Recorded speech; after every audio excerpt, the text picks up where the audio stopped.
يوم حزين جدا في الكيان وفي بعض العواصم والقصور العربية. هذا هو العنوان باختصار بعد مقتل ياسر أبو الشباب عميل إسرائيل في رفح.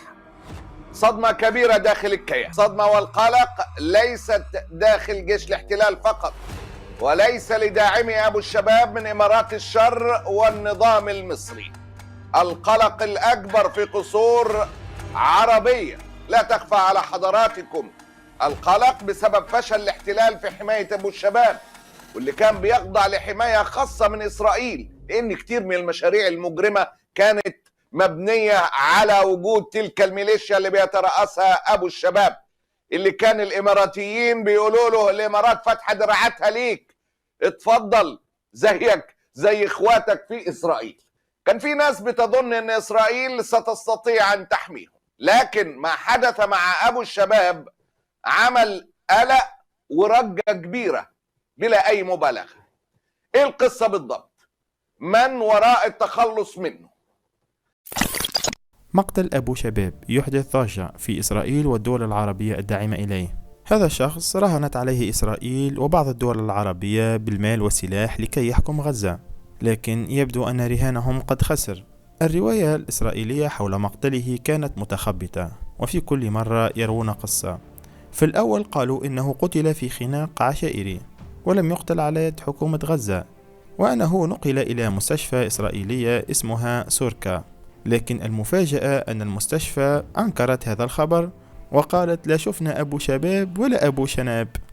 هنا تدمرت الرواية الإسرائيلية الأولى لتظهر بعدها رواية أخرى، حيث قالوا اعذرونا، احنا ما كناش ماخذين بالنا، دمت من الضرب بسبب مشاجرة داخلية. لكن لماذا إسرائيل التي اعتادت نسب كل الشر والتهم إلى حكومة غزة امتنعت عن ذلك هذه المرة؟ بكل بساطة لأنها تريد أن تخفي بأنها عجزت عن حماية أكبر عملائها.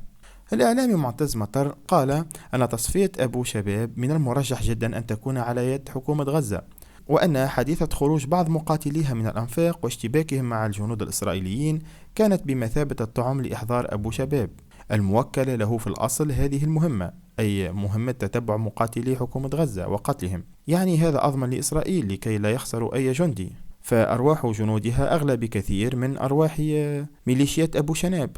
برأيكم هل سيغير مقتل أبو شباب المعادلة في غزة؟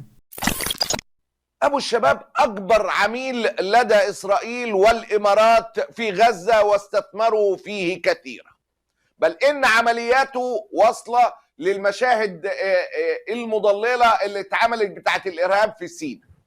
كان الرهان عليه إنه سيحكم غزة، كان رهان إسرائيل والإمارات وعواصم عربية أخرى، كان يخضع لتأمين خاص ودعم خاص.